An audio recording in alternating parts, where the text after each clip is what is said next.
won't forget that morning, not if I live to be 100. I counted the men as they marched out of the yard. They'd hardly slept for weeks. We of the CID had slept even less, but the nightmare that kept us awake was all the same nightmare. That's why we weren't surprised when the commissioner asked us up to the conference room for a bit of a talk. He'd talked to us plenty, we knew that. It didn't help any to know what was ahead of us.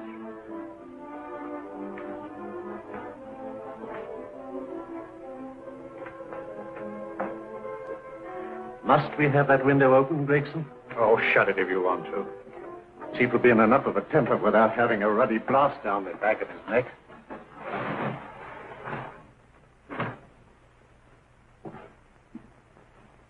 Gentlemen, the commissioner. Stuffy in here. Be seated, won't you? Gentlemen, if you wish to know what able men you are, read any of the works of popular fiction that glamorize your achievements, but don't, I beg of you, read the daily papers. They might give you an inferiority complex. I hate to mention it, but we're confronted with a series of the most atrocious murders since Jack the Ripper. And in the meantime, the CID might as well be playing at shove halfpenny for all the good we've accomplished. Now look. Here, here, and here. Each of these red flags scattered through the city stands for a woman brutally murdered, a woman's terror, a woman's death agony. These are no ordinary crimes. These are the works of a fiend who kills first and mutilates afterwards. A ghoul who hacks off a part of his victim's body and carries it away with him, a loathsome souvenir of his butchery. 3 women murdered so far, and you haven't turned in one clue. You haven't given me one lead. Here you sit and wait for news of a 4th victim, with your arms folded.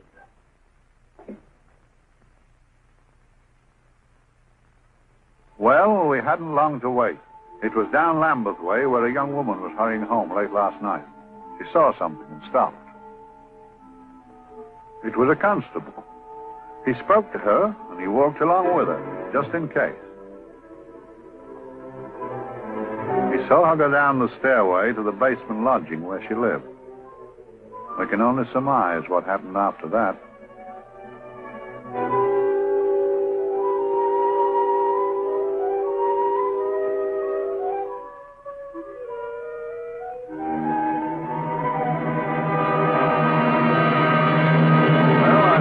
Pride in my pocket and went to see the man who so often helped out Inspector Lestrade and myself in the past, Mr. Sherlock Holmes.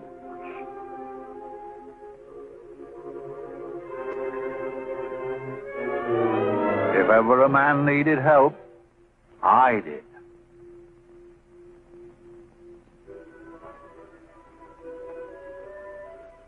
This makes 4, Inspector. 4 defenseless women here in the heart of London. And everyone with the right forefinger hacked off. Not hacked, Inspector Gregson. Cleanly, expertly severed. The work of a skilled surgeon. That's our only clue. Much about the age of my sister's girl. Is there no way of stopping this, Mr. Holmes? Yes. There's a way, somehow. The fiend that did this. I promise. I promise. We've nothing to go on. That's the rotten part of it. We can't get far without knowing the motive. Well, at least we know what the motives were not. It wasn't robbery, nor passion, thanks be, nor yet vengeance. But they all came of totally unrelated families. Steady, Inspector, steady. Sorry, Mr. Holmes. I don't turn a hair when it's a bloke that can look after himself. A little slip of a thing like that. Yes, it's horrible. Come on, let's get a drink.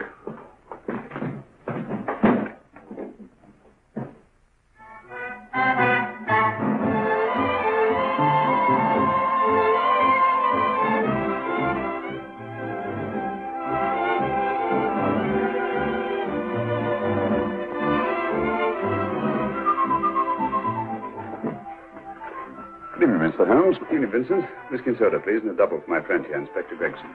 Thank you, sir. Make mine Irish. Decent of you to give me a hand with this thing, Mr. Holmes. Always a pleasure to be of help to Scotland Yard, Inspector. Little out of my line.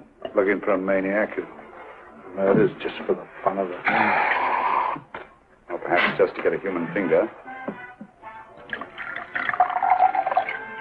In all 4 cases, murderer risked capture by stopping to secure a finger. What for? Who knows? He's just a madman. Perhaps there's method in his madness.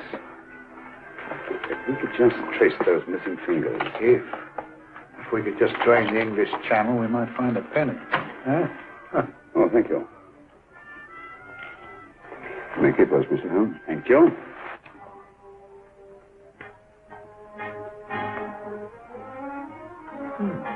Sir George Fenwick, isn't it? Yes. Is that his daughter with him? Don't be so naive, Inspector. You know everyone, don't you, darling? Well, hardly. A week ago, I didn't know you. A week. How fast it's gone.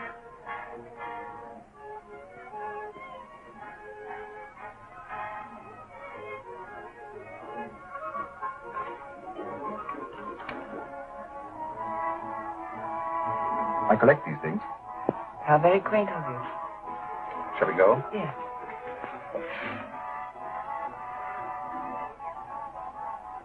What are you looking at, Mr. Holmes? Looking at a very handsome woman. Not fond of the purple, but giving an excellent imitation. Would you like to come to my flat for a nightcap? Lovely idea. Yes, isn't it?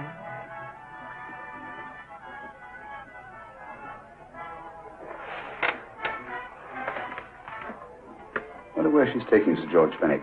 Don't be so naive, Mr. Holmes.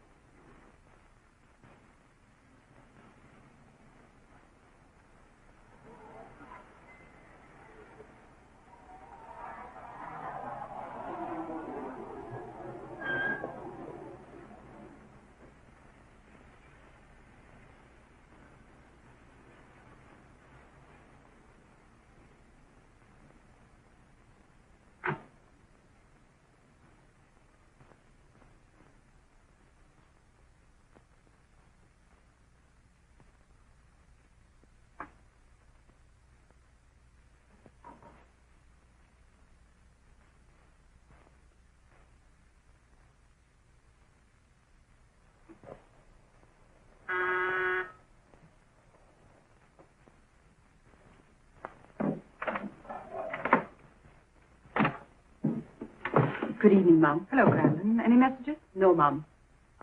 Thank you. Drinks, Crandon. One of your nice surprises. Yes, Mum. I say, you don't mean that... Crandon's a marvel, aren't you, Crandon? Yes, Mum. You wouldn't believe the things she can do. Ah, charming thing. Delightful. Really? You think so? I'm so glad. Do sit down. Do you mind? Do I mind?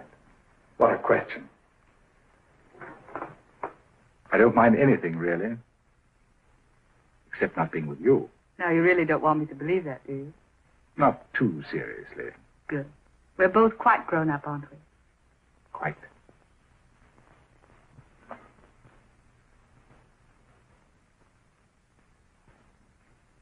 You're a treasure, Crandon.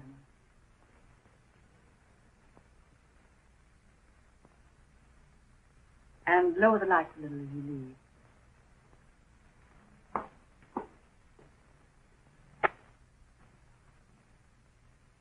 I prefer a more flattering light. In any light you'd be... Would I? And don't you know it? Perhaps I do.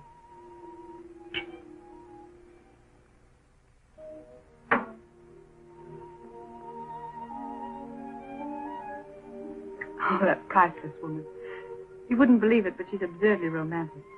She loves dreamy music, and she thinks that we... But we do, don't we? Do we? Well, it's rather soothing, restful. Yes. And we all need rest at times, like tired children who played too long. You've played with wooden soldiers, I suppose. Funny. Hadn't thought of that for years. Toy boats were my special joy. Anything I could set afloat anywhere. Like this. And this.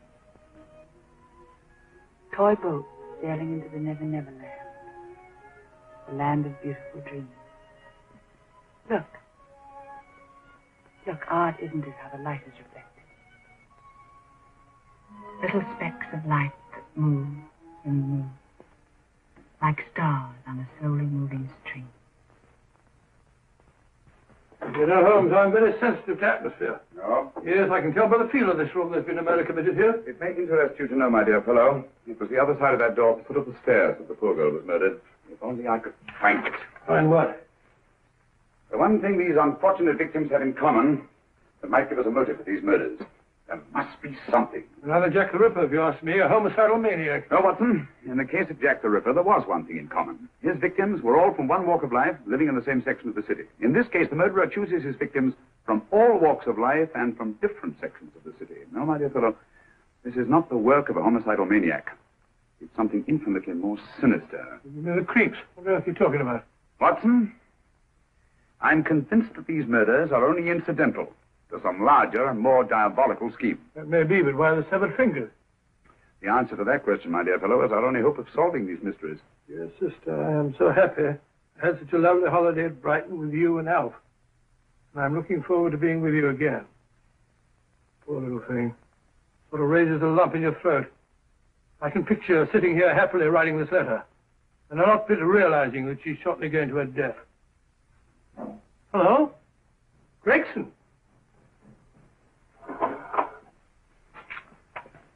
Oh, there you are, Mr. Holmes. I've been looking for you everywhere. What's happened? Murder in Edgware Road, not half an hour ago. Woman? Yes. And the right forefinger cut off clean.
Only fancy, Mum. There's been another of those horrible murders.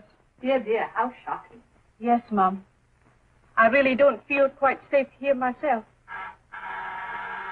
Oh, dear.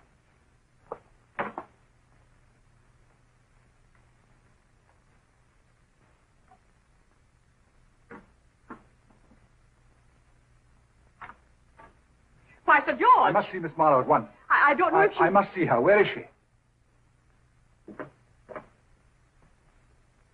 Lydia. Why, Sir George, what is it? What happened? I don't know. You'll have to help me. You've got to help me. But I don't understand. Listen. I woke up a few minutes ago in a cheap boarding house off Edgware Road. I don't know how I came there. I don't know when. The last thing I remember is being here with you. Calm yourself, Sir George. When did I leave here? Well, it was about, it was 10:45, Mum. Precisely.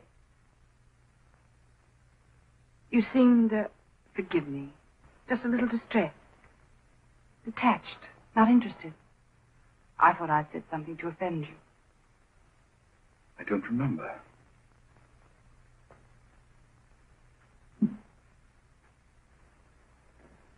I can't remember. Tell me, has this happened to you before? Before? Well, there is such a thing as amnesia, you know. It was 10:45 when I left you. It was 9 this morning when I woke. Over 10 hours lost. 10 hours that I can't account for. And in my pocket when I woke, I found... Here, in my pocket. That isn't... Oh, it's not for you, of course. It can't be. Excuse me, Mum, but there's a man asking to see the gentleman. Send him away. Yes, Mum. No, please. I'll see him.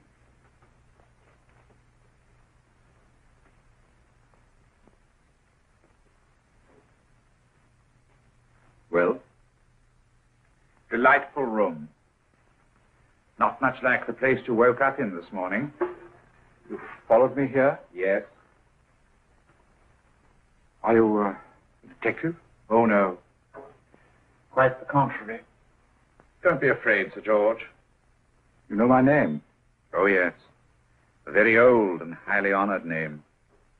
And being the bearer of such a name, and also a very wealthy man, I thought you might care to possess yourself this trifle. Rather than let it fall into the hands of the police. It is yours, if I'm not mistaken. The initials, GF. Where did you get this? It came out of your pocket. I saw it fall, but you never noticed. You were very busy, bending over something with a knife. Then you put something in your pocket.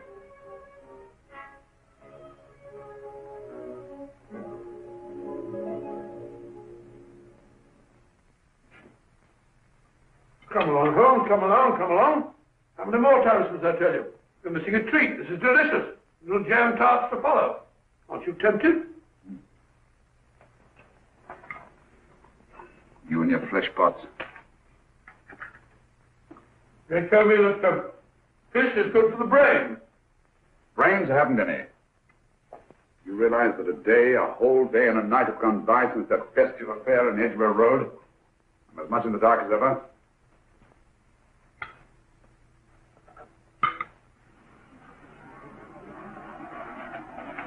Hello, here comes a client, unless I'm very much mistaken.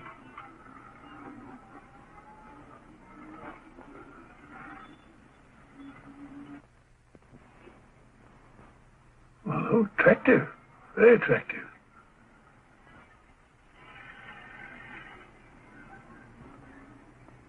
Obviously, she left home under the stress of some very great emotion. How do you know that? She isn't wearing any gloves. A startling omission in a young lady of fashion. Oh, she didn't put her coat on. Open car, too.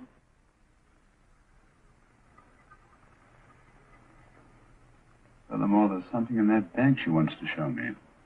What makes you say that? The bag doesn't match her dress, indicating it was picked for size rather than style, to accommodate some bulky object. Sure, amaze me, Holmes. What I meant to my dear fellow.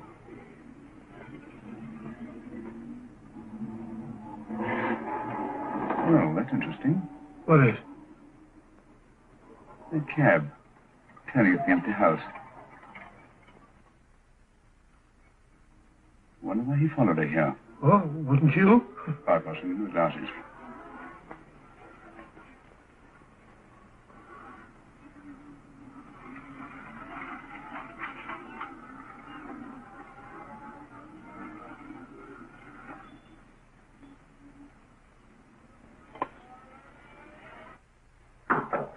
Oh, we shall soon know.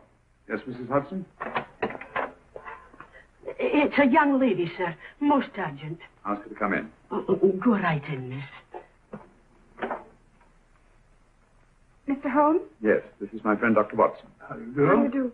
Mr. Holmes, you must excuse me, please. Yes, well, won't you sit down? Come along. May I? It's quite all right.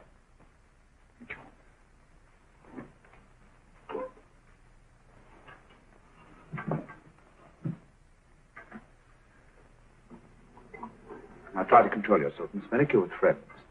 You know my name? No magic, I assure you. I've often seen your picture. You're the daughter of Sir George Fenwick, aren't you? Yes. It's about my father that What about your father, Miss Fenwick? Oh, I don't know what to do. He's always been the nicest, dearest person. Only since Mother died. Yes, but we know. So I didn't think anything of it when he was away all night before last. But he didn't come home until yesterday at tea time. Didn't come in for dinner at all. Just paced up and down in the library hour after hour. I begged him to let me in, but he wouldn't. Steady, steady. Now take your time. I couldn't sleep a wink last night. Then I started hearing things. Hearing things? What sort of things? I heard someone in the garden underneath my window. Then I saw a figure moving down the garden path. And I recognized my father. Stealing through his own garden like a thief.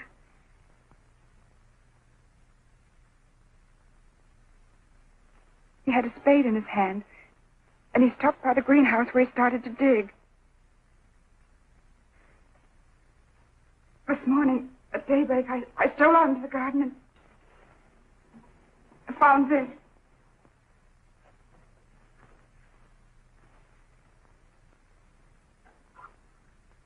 A finger. A human finger. Bring up Scotland Yard, will you, Watson? Ask them to get hold of Inspector Gregson and tell him to meet us at once at George Fenwick's house, Kingston. Operator, get the Scotland Yard quick. Where's my father, Norris? He's still in the library, miss. Thank you. We'll see him right away. Will you come with me, please? Thank you. I got your message, Mr. Holmes. Yes, indeed. Dad, may I come in? Dad. Honey? He doesn't answer. You mind? Please do. Thank you. Watson, quick. Oh, Come along, no, my dear. no. Take charge, Miss Fenwick, please. Now, miss, please. Please come along with me.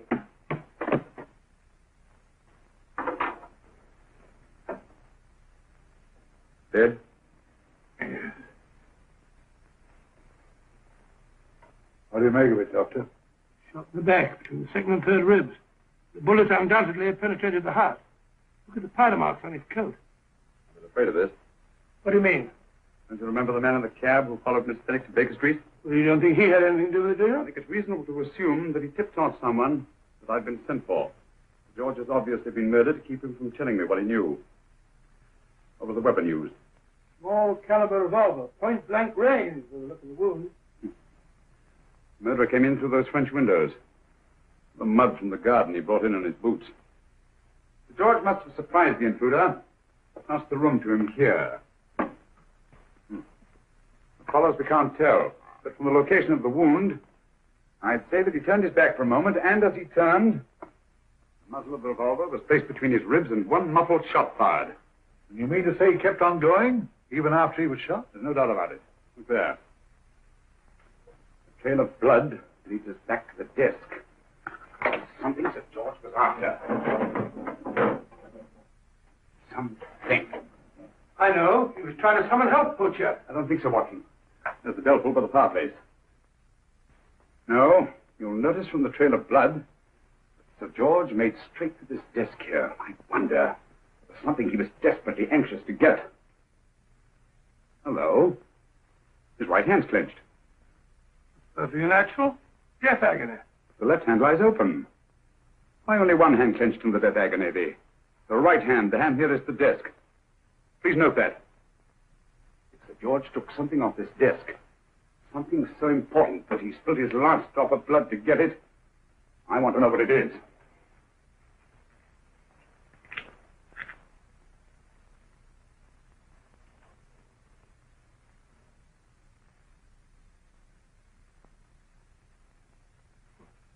Nothing but an ordinary match folder. Where does that lead us? I imagine to something very important, Gregson. This match folder's from Pembroke House.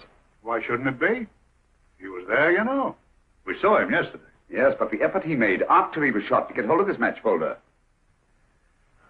It's just possible he wanted someone to remember Pembroke House. He may have wished to recall it to someone who saw him there. Someone who, like ourselves, saw him with a woman.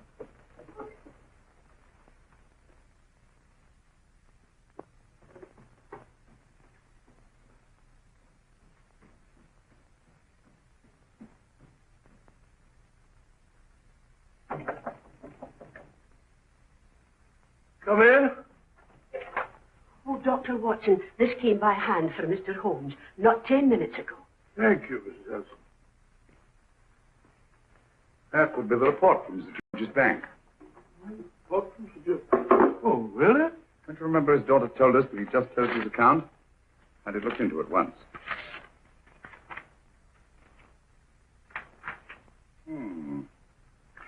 He drew out his entire balance in cash, nearly £10,000, yesterday, just after that young woman was murdered.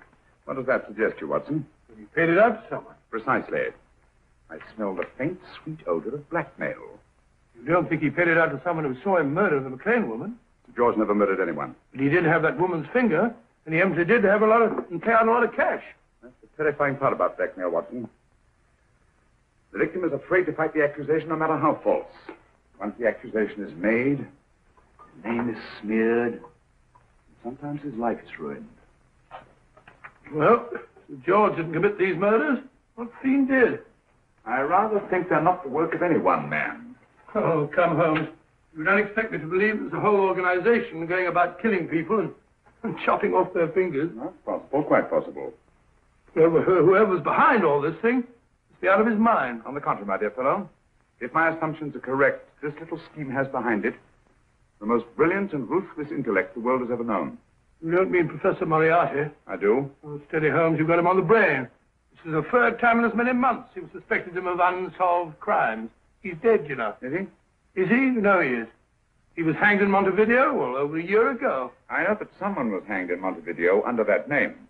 But I'll stake my reputation that Moriarty is alive and here, now, in London. Hello? Yes, Dr. Watson, wait a minute. Me? Oh, yes? This is Dr. Watson speaking. No, I'm afraid I've retired. I don't practice anymore. What? Oh, that's a different thing. An emergency case. Well, just a minute. Yes? Yes, well, see if she's not moved. Remember that? Don't touch her till I get there. Fractured case in McCarthy's Mews. Heavy woman. 14 stone.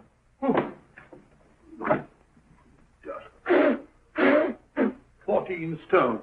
Just the sort of person who would hoist herself up on a stool to feed the canary.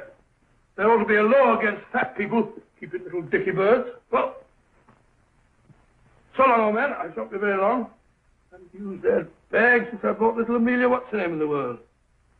Grew up to be an attractive child. Oh, who wouldn't with a name like Amelia? What Amelia? Amelia.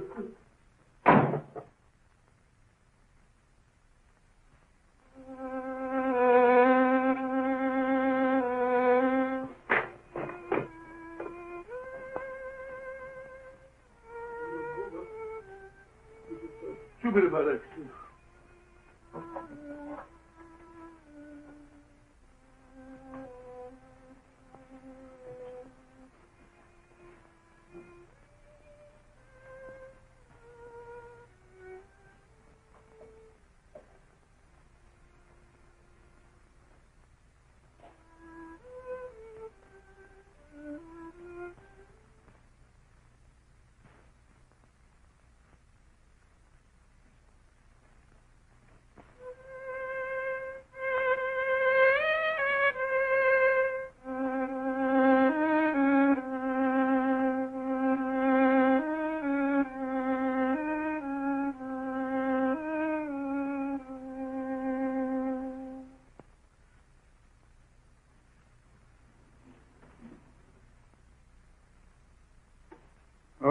Professor Moriarty. Not that I wish to appear inquisitive, but to what am I indebted for the pleasure of this visit?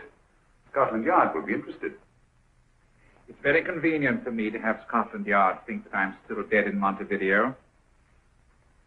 I never dreamed of fooling you. Thank you. The thought occurs to me, Mr. Holmes, that there are some advantages in living within the law.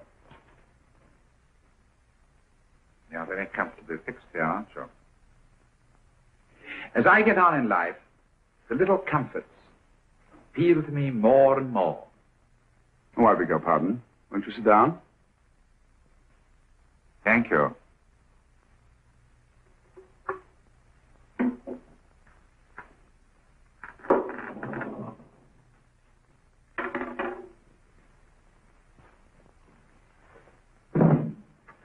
And now, Professor Moriarty, what can I do for you? Everything that I have to say to you has already crossed your mind.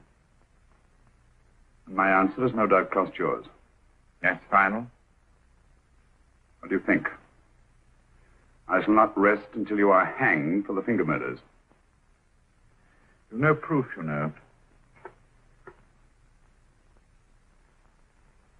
No, not a shred. But I have you. I could turn you over to the police here and now. You could. If you did, you'd never see Dr. Watson again. Oh, the telephone call. Quite. I rather assumed you had taken some such precaution. Or I should have snatched up a revolver and indulged in a fit of heroics when you came in. Very smart, aren't you? Not smart enough. Or I should have anticipated you. But if any harm comes to Dr. Watson, I shall seek you out. I shall not rest until I find you, and when I do... No harm will come to Dr. Watson this time. But I can't answer for the future. Mr. Holmes, I should strongly advise you to drop this case. Don't be silly. Think it over. We've had many encounters in the past. You hope to place me on the gallows. I tell you I shall never stand up on the gallows.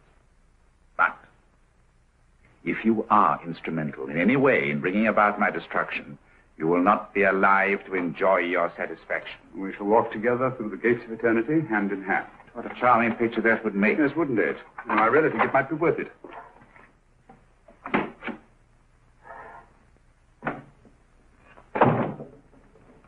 Shoelaces, Cavanagh? Tuppence a pair. And strong enough to hang yourself. How many more times must I tell you I don't want your filthy shoelaces or your company? Shoelaces, Cavanagh? Last impertinence. Run along, my good man, or I'll give you in charge. Shoelaces, Cavanagh? Shoelaces, Cavanagh? Help a poor bloke. What's only got one arm? Any luck with Mr. Holmes? You can read his obituary in tomorrow's papers.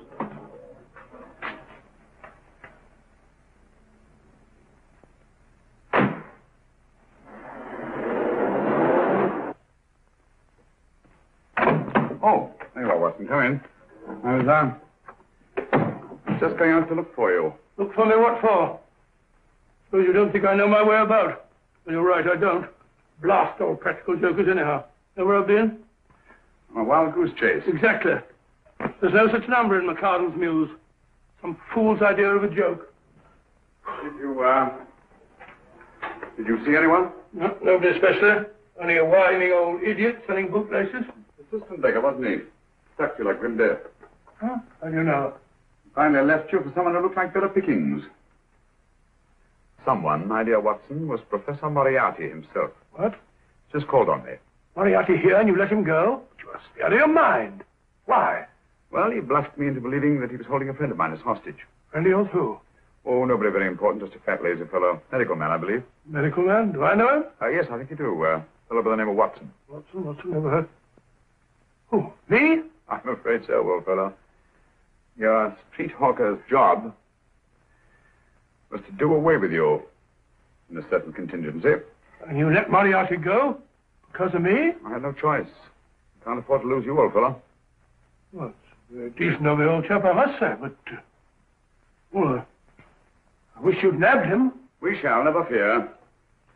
I know the motive for the finger murders. All I have to find out now is the method used with the blackmail victims. Method? Yes.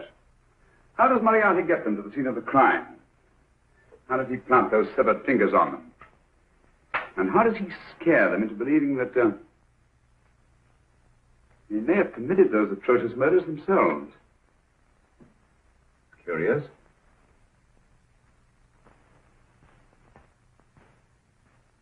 Very curious. Huh? Curious? What's curious? That window in the empty house across the street. First floor front. Oh? What's wrong with it? It's open. Well, shouldn't it be open? If it wasn't open half an hour ago, I'll stake my life on that. Well, it's not our business. Let it stay open. I wonder if you'd go over, old fellow, and see what's the matter. Trespassing.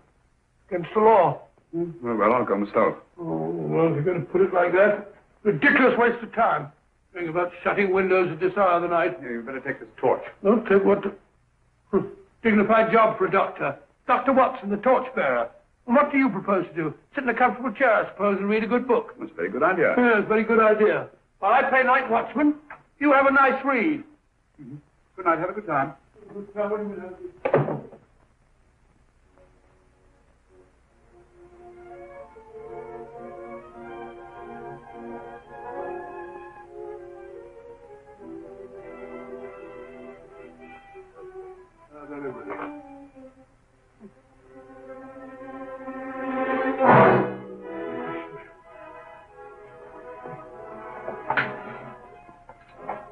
What's it for? Oh, umbrella stand. A little thing to keep about the house. Must have been a pet.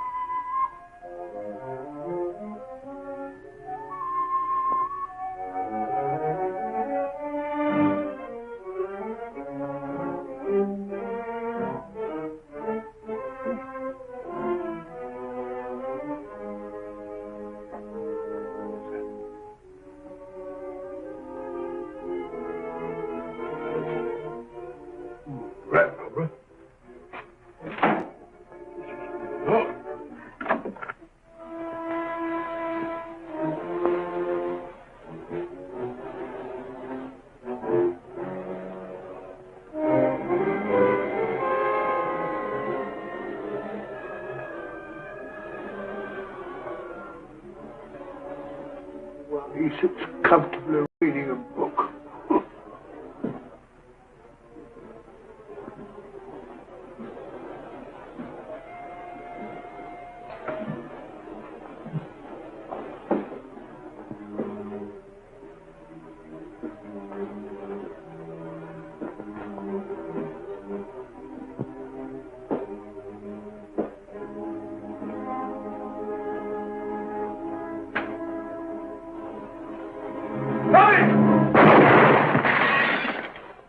He killed Holmes!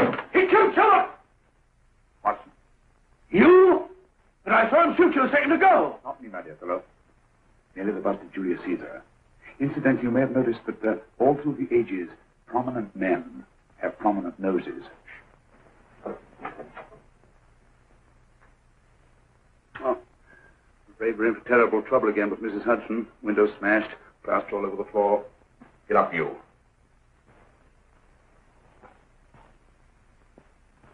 Corporal Williams, Middlesex Regiment. Discharged from the army as physically unfit. Yeah. Papers seem in order.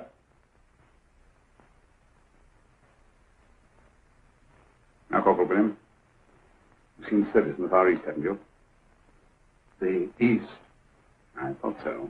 Look at his complexion, Watson. Yellow as saffron. He's been taking antibrine. Cure for malaria. Sniper, aren't you? Sniper. Hmm. Why did you try to kill me? I had to kill him. I had to. Oh, snap out of it. Stop it, Watson. He's shamming. No, he isn't. Who told you to kill me? She told me. She told you? She told me I couldn't miss. Well, luckily you did miss, you murderer. Isn't a murderer, Watson. Listen, Corporal Williams. She told you you had to do it, didn't she? I had to do it. I've got it, Watson, I've got it. Got what? The method used in the finger murders. Well, what is it? Hypnotism, my dear fellow. Hypnotism. And it wasn't against his nature. That's the devilish part of it. They picked a man for their purpose whose job was smiting. Who are they? Professor Moriarty and his finger murderers. Williams spoke of a woman. I think you'll find that she asked him home tonight for a drink. Nice quiet rooms, soft lights, music. You've got it all pat, Mr. Holmes. What's the lady look like? Up 30, nice figure, blonde, lustrous eyes. Really? Got a phone number? Williams will give us her address. Look after him, Gregson. Don't let anyone come near him. He's our key witness in the finger murders. Well, I hope you're guessing right, Mr. Holmes. Get up, Williams. Now, go with Inspector Gregson anywhere he tells you. Come on. Yeah. Ring me as soon as he comes to himself, will you? I will. Good night, gentlemen. Good night. Well, if you believe that fellow Williams was hypnotized, I suppose you think Sir George Fenwick was hypnotized, too. I'm quite sure of it. Have a cup of tea? Thanks, old boy. Nothing to eat. Well, why didn't these people make Sir George do the murder himself? Because they didn't want to get him hanged. They wanted to blackmail him. Who do you think the actual murderer is? One of Moriarty's gang. A diabolically simple technique. Kill a woman. Yes. But why cut off the fingers? My dear fellow, don't you understand? The severed finger is what links the blackmail victim to the murder. He wakes, finds the grisly thing in his pocket. Doesn't know how it got there. He's no idea that he's been hypnotized. For all he knows, he may have committed the atrocious crime during some dreadful lapse of sanity. In that state, when he's utterly demoralized, the blackmailers take over. Is that it? Undoubtedly. You see, they swear that they saw him commit the murder.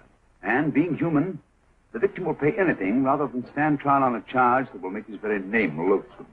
It all fits in if you believe in hypnotism. The only possible explanation. You think the hypnotist is that woman with the blonde hair, the lustrous eyes, the woman you invented? I didn't invent her. I saw her. What are you talking about?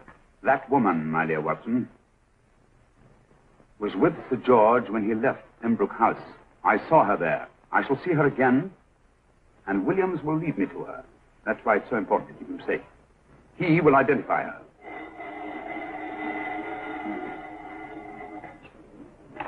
Well, yes? Inspector Gregson? What? I'll get every constable in the district. Yes, I'll be over at once. What's happened, Holmes? Williams is missing. Great Scott! Come on.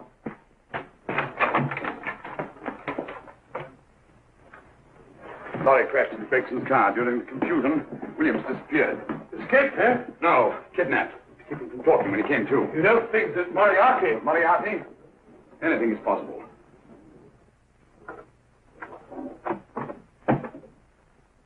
Williams! Dead. You see? Anything is possible.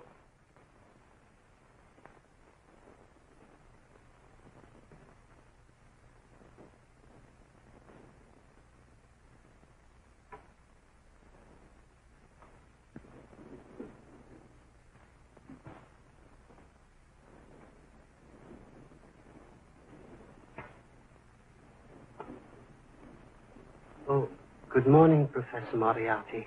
You startled me. I'm dressing another darling, a dear little nurse. Is there anything wrong with your finger? Just a splinter. Nasty things, splinters. Most trying. One can't be too careful. But I'll get it out for you. I have the very instrument to help you.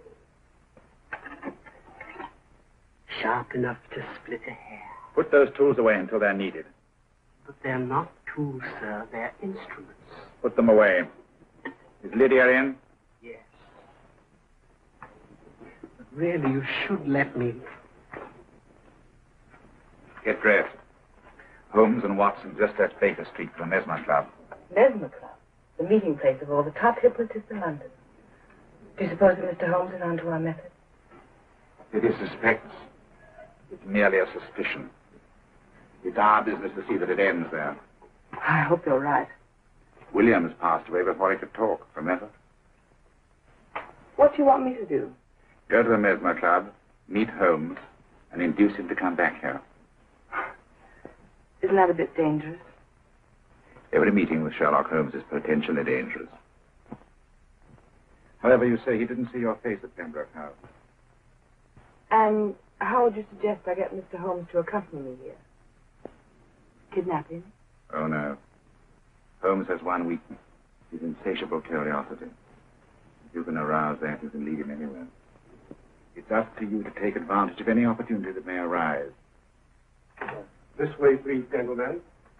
I'll tell Dr. Onslow that you're here. Thank you. And this is the Mesmer Club. If you ask me, hypnotism is a lot of mumbo-jumbo. Oh, come now, Watson. As a medical man, you must admit that hypnotism has its place in modern science. That may be, but 90% of hypnotists are crooks of the worst kind. Nothing more than a lot of charlatans exploiting weak-willed morons. Ah, Dr. Onslow, I believe. Happy to meet you, Mr. Holmes. Your brother Mycroft suggested I might be of help to you. He's a valued member of our little group of charlatans and crooks. Beg your pardon, sir. I didn't know you were listening. Behind the curtain. My friend, Dr. Watson. Oh, delighted. I wonder now, you see, we're in the midst of a little experimental session at this very moment. If you'd care to join us. Certainly. That'd be very instructive. Oh, well, will you follow me? Thank you. Behind the blasted curtain. Indeed, it is taken. Today, the therapeutic value of hypnotism, as we now call it, is conceded by innumerable physicians. Especially is its value in surgical cases where the administration of local or of general anesthetic is inadvisable. Inadvisable poppycock. For the sake of latecomers, I may say that I have placed this subject under profound hypnosis. In this condition, he can feel no pain, even under applications which normally would be excruciating. Excruciating? Excuse me, please. Carter, you are having a peaceful sleep. You feel nothing. Your arms and your hands are without sensation. Mowbray, the long needle.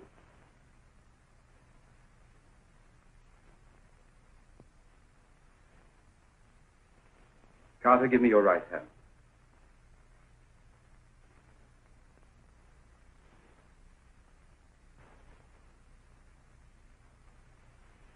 As you observe, the needle has been thrust completely through the subject's hand. No feeling, no pain. This lack of feeling is the one infallible test of profound hypnosis. Nonsense. Fellow's full of drugs. Oh, isn't he? Definitely not, Doctor. Wake up, Carter, wake up.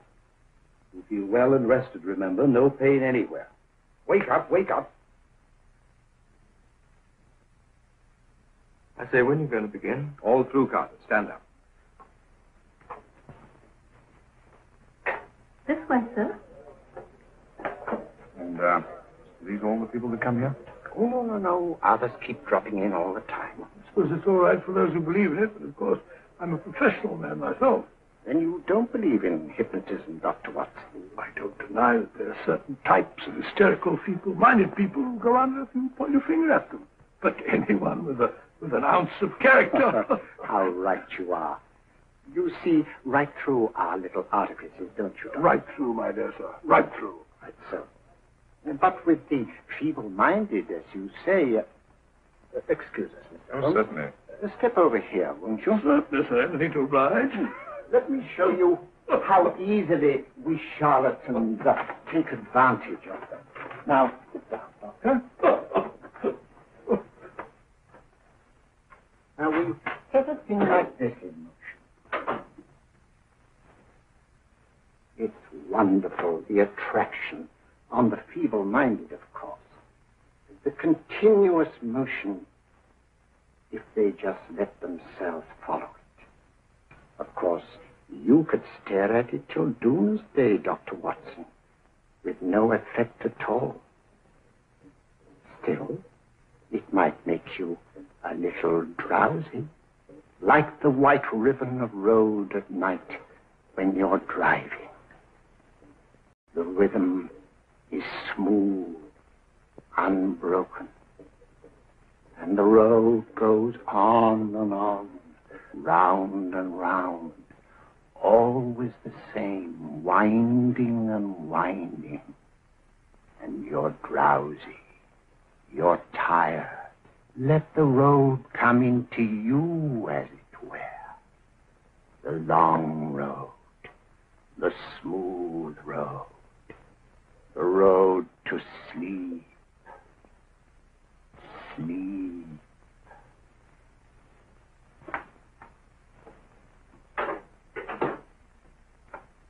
Open your eyes. Stand up. Turn around. And now, Dr. Watson, you're on a holiday in Scotland. The country is amazingly beautiful. We're coming to a stream. It isn't deep. Better take your shoes and socks off.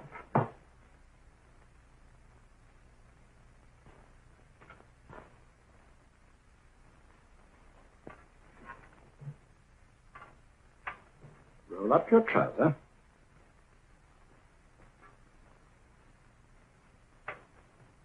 That will do. The other leg is waterproof.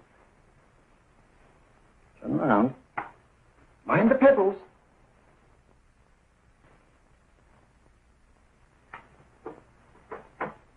Down.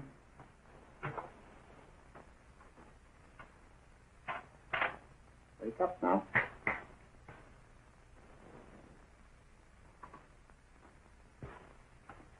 I see. What did I tell you? It didn't work with me. Why, nobody with an ounce of character.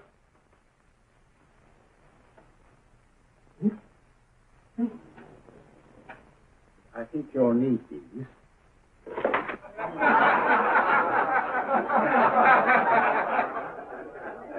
Going to Alfred? Watson, she's here. Oh, woman you're looking for? Yes, I'm going to meet her. Perhaps I can induce her to take me to Moriarty. Do you think it's wise, Holmes? May not be wise, but it's essential. After all, I've held my own with Moriarty in the past. But isn't it dangerous? She might be a hypnotist. My will isn't stronger than hers. I deserve to be hypnotized. I feel I must protest, Dr. Onslow. I was told this was a gathering of serious students of a great science, and I find myself in a company of buffoons. Oh, my dear madam. Elliot and Esdale brave. Were those men martyrs for the truth? That you may laugh over your childish, cruel tricks? I must say I'm in complete agreement with you, madam. This was a most unnecessary performance, Dr. Onslow. Beg your pardon, sir. My name is Holmes, Sherlock Holmes. At your service, madam. Thank you, Mr. Holmes. I'm afraid I've created a rather embarrassing situation. But you see, I'm interested in the serious study of hypnotism. So am I, too. Perhaps we have something in common, Mr. Holmes. Perhaps we have. You join me for a cocktail at Pembroke House? I should be delighted. Good.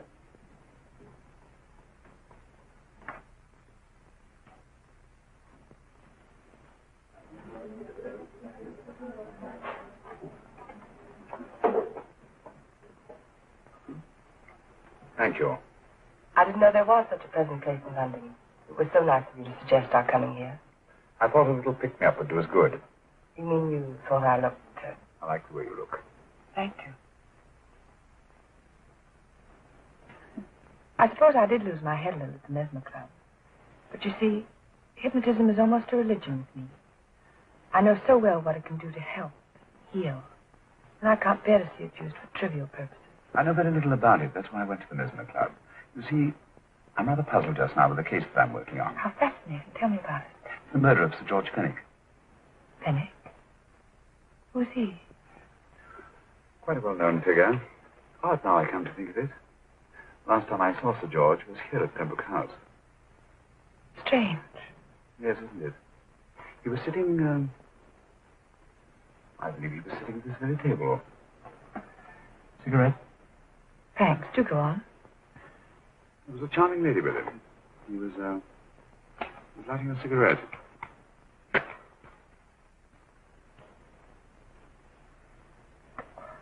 Charming. Did you see her face? No, West, I... Merely her back. How unenterprising of you. Yes, wasn't it? Afraid I'm getting a little older. I shouldn't say so. That's nice of you. Still, the first time in my life, I've got hold of a case that's beyond me. I'm actually losing sleep over it.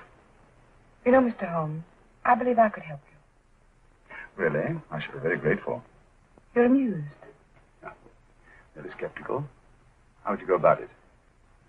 I've used hypnotism more than once in healing. Not for profit. I'm not a professional. But I do think I could help you. If you care to... I can't think of a pleasanter experience.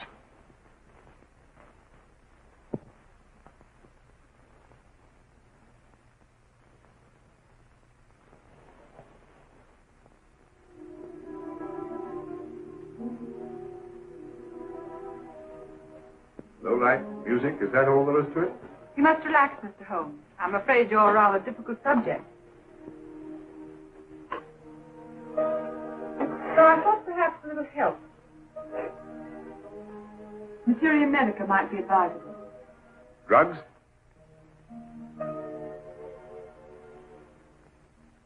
No, I'd rather not, if you don't mind. As a matter of fact, I'd rather not myself. But shrink not from your practice in Munich, you know. Believed it the best means for difficult subjects. Do you mind? Well, as a matter of fact, I don't approve of sedatives. Just as you wish. We don't have to go on with this at all, you know. Wait a minute. Wait a minute. All right. I'll take a chance. It's really quite harmless. What is it? Cannabis japonica, an oriental soporific. You need water.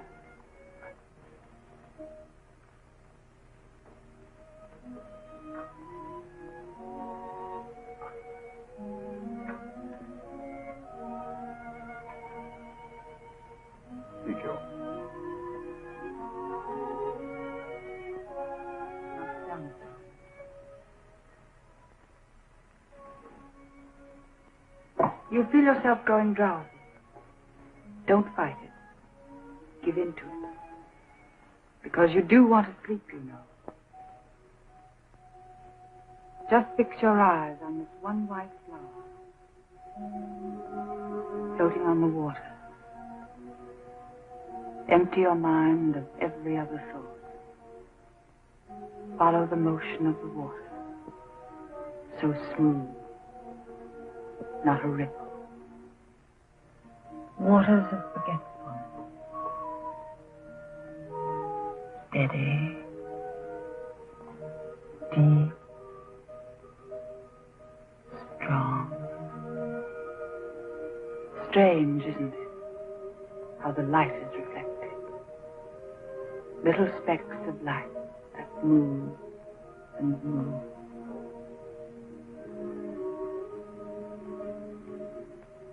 It's restful here.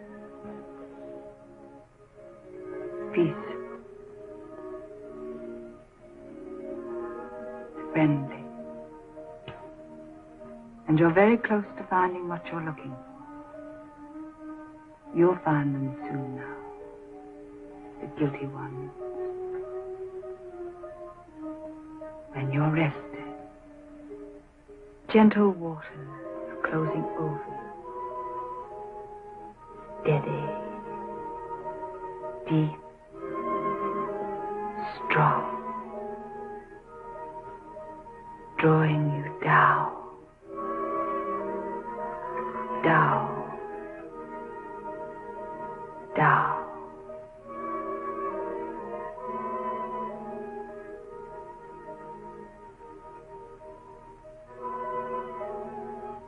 Sleep.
Here he is, Professor Moriarty. Stand up, Mr. Holmes.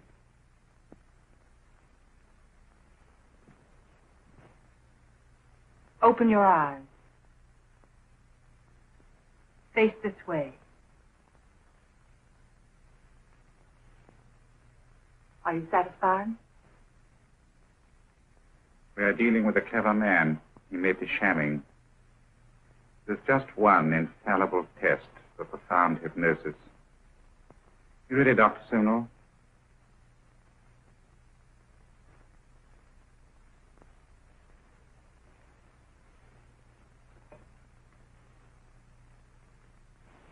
That will do, Doctor. He couldn't fake insensibility to the knife.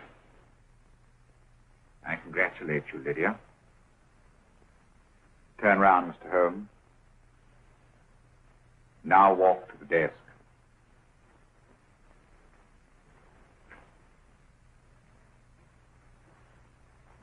Sit down. Take that pen and write what I tell you to write. I have at last found a case which I cannot solve.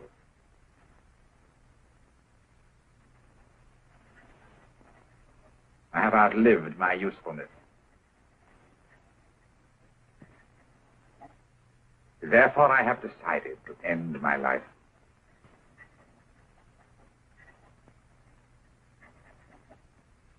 Sign your name.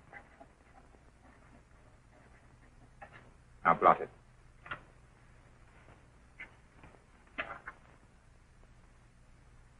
Fold it up. And put it in your pocket. Come, Mr. Sherlock Holmes. Go out onto the terrace. But it won't look like suicide, sir. I'm sorry, but Mr. Holmes' injuries must all be self-inflicted. Let's walk a little, Mr. Holmes. It's so pleasant here in the garden. Just step up here onto the terrace. A nice, broad terrace. Now turn to the left and walk slowly to the end of the terrace.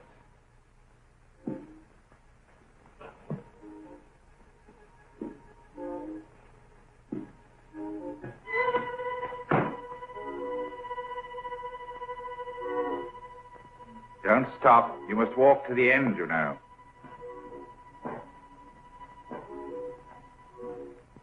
The end leads to an open doorway. You can pass through it in perfect safety. In the room beyond the doorway, you'll find what you've been looking for. Must you drag this on? This is the moment I've been anticipating for a long time, my dear. Go on, Mr. Holmes.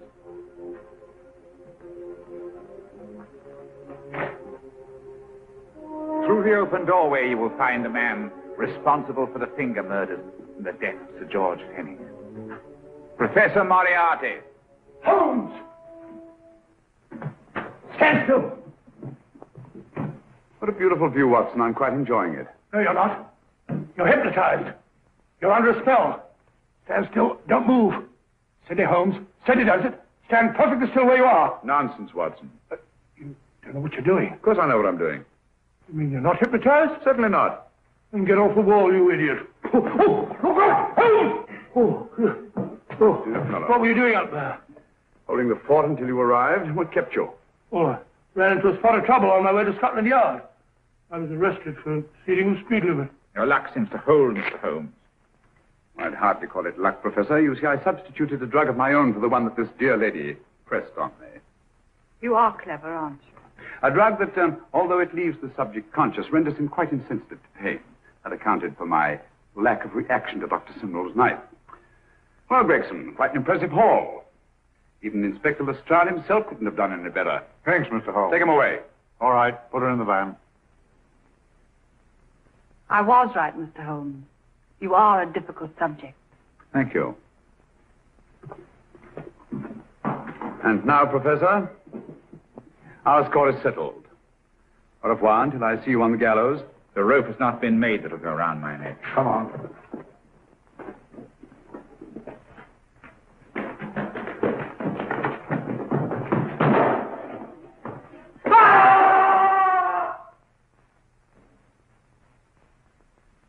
take care of things, Mr. Holmes. Thank you, Inspector. Come on. An evil man, Holmes, but what a horrible death. Better than he deserved. What are you thinking of? I'm thinking of all the women who can come and go in safety in the streets of London tonight. The stars keep watch in the heavens. And in our own little way, we too, old friend, are privileged to watch over our city.